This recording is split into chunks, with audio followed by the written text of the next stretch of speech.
안녕하세요, 트래블튜브. 오늘은 한국을 일본 비자 제한으로 막겠다더니 발표한 프로그램 논란이라는 주제로 얘기해보겠습니다.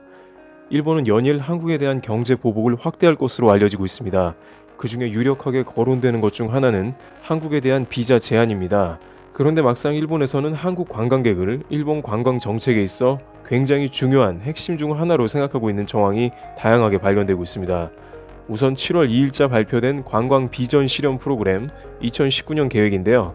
아시다시피 일본은 도쿄올림픽을 개최하는 2020년의 목표를 외래 관광객 수 4천만 명 이상으로 하고 소비 금액은 현재의 2배인 85조 원에 가깝게 끌어올리기로 설정을 했습니다. 또한 중장기 플랜으로는 2030년에는 연간 6천만 명이 방문을 목표로 매년 관광 전략 실행 추진 회의 등을 통해서 일본의 주요한 정책 중 하나인 관광 드라이브를 제대로 걸어보겠다는 것입니다.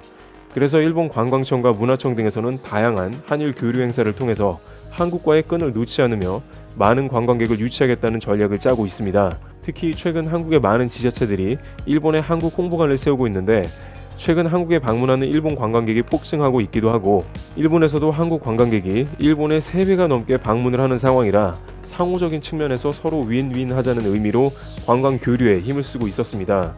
그런데 올해 들어 한국 관광객이 다시 감소하는 추세로 들어가고 있다는 통계가 발표되자 일본 당국은 비상에 걸렸습니다.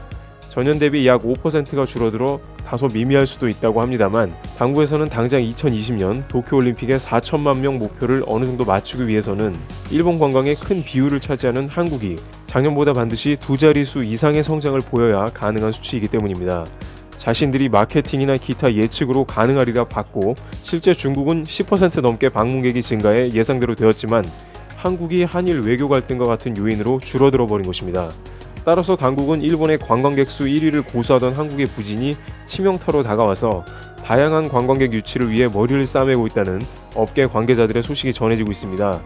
게다가 일본의 반도체 주요 부품 수출 금지 조치로 인해 하반기는 참담한 성적마저 예상되고 있기 때문에 대한국 관광비자 조치는 사실상 불가능하다는 것입니다.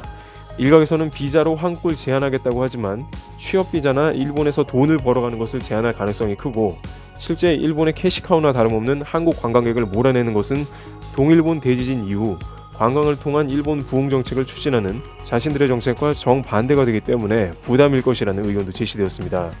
2011년 동일본 대지진으로 관광객이 200만 명이 무너지자 일본 관광청 장관이 직접 서울 한복판에서 애국가까지 불렀던 것을 기억해 봤을 때 일본은 철저히 이번 보복을 한국의 피해가 큰 항목만을 골라서 실행할 가능성이 크다는 전망이 우세한 상황입니다. 트래블튜브 여기서 마치겠습니다. 감사합니다.